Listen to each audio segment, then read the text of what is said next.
હાલો મિત્રો, આજે આપણે દર્શન કરાવ્યા છે સોગરા ધામ, જે ખોડિયાર માતાજીનું મંદિર પ્રાચીન આવેલું છે, જે જમવારાથી 10 થી 15 કિલોમીટર થાય છે અને કોડીનારથી 20 થી 25 કિલોમીટર થાય. તો હાલો મિત્રો, વિડીયો પૂરો જોજો, ચેનલને સબસ્ક્રાઈબ કરજો તો તમને માતાજીના દર્શન કરાવી. મિત્રો બધા માતાજીના દર્શન કરી અને કમેન્ટમાં લખજો જય ખોડિયારમાં સોગરા ધામ.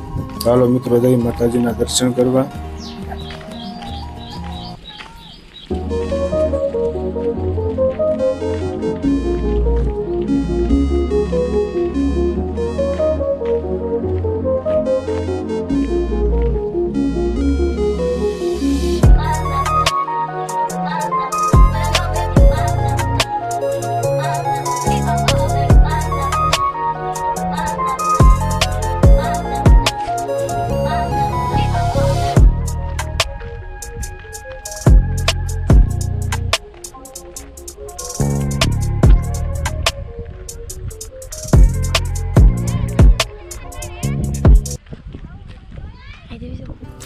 એક રસ્તો અહીંથી ઉપરથી મંદિરેથી જવાય છે, નાથી નીચે જવાય ને એક રસ્તો અહીંથી ખૂનામાં સીધું ખૂનામાં જવા માટે અહીંથી રસ્તો છે. તો પહેલાં આપણે અહીંથી શોર્ટકટ માતાજીના દર્શન કરવા જઈએ, જે રસ્તો અહીંથી જાય છે અને નીચે દાદર બનાવેલા છે. તો આપણે અહીંથી જઈ માતાજીના દર્શન કરવા. ખૂનો બહુ ઊંડો છે, એ ખૂનામાં મગર માતા રહી છે, જે આરતીની ટાણે માતાજી બહાર આવે છે અને દર્શન બધાને દે છે. દિવસમાં પણ મિત્રો ભક્તોને દર્શન માતાજી દે છે, જેના ભાગમાં હોય ને દિવસે પણ દર્શન દે. તો હજુ આપણે જઈ અહીંથી ખૂનાની નીચે ઉતરવાનું છે, જે આ નવો રસ્તો બનાવેલો છે.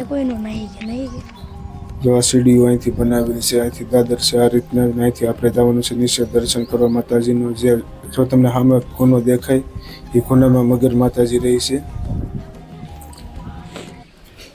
તો આપણે પહોંચી ગયા છીએ માતાજીના મંદિરે. તો હાલો મિત્રો, બધા મિત્રો દર્શન કરીજો માતાજીને અને કમેન્ટમાં લખજો જય ખોડિયાર માતાજી સોગરા ધામ. આ છે ખૂનો અને ખૂનાની સામે આવેલું છે માતાજીનું મંદિર. હાલો જય માતાજીના દર્શન કરવા.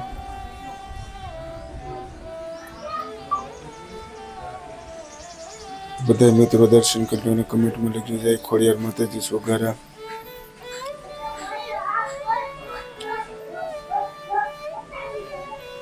આ છે માતાજીનું મેન મંદિર ખોડિયાર માતાજીનું.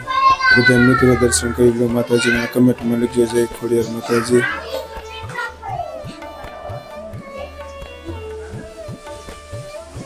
આ છે નીચેની બધી જગ્યા, જો નીચે કથાઓ, અહીંયા કથાઓ પણ થાય છે અને જેને પણ માનતાઓ હોય છોકરાઓની તેને બધાના ફોટા હોય, ફોટા પાડીને અહીંયા માતાજીએ મેળવવામાં આવે છે. જોવા નીચે બધા કોનામાં ફોટા મેળેલા છે માતાજીના. માતાજીની બાજુમાં બધા નાના બાળકોના ફોટા છે. કમેન્ટમાં લખજો જય ખોડિયાર માતાજી, જય માતાજી. સુનિલ બ્લોગમાં સબસ્ક્રાઈબ કરો અને શેર કરતા ભૂલતા નહીં. નવા વિડીયો જોવા માટે અમારી ચેનલને સબસ્ક્રાઈબ કરજો. કમેન્ટમાં લખજો જય ખોડિયાર માતાજી. જે આ ખૂનો છે, જો બહુ નદી મોટી છે, મેન ખૂનો આ છે, એટલામાં મગર માતાજી હોય છે. અમે પણ એકવાર દિવસે દર્શન કર્યા હતા.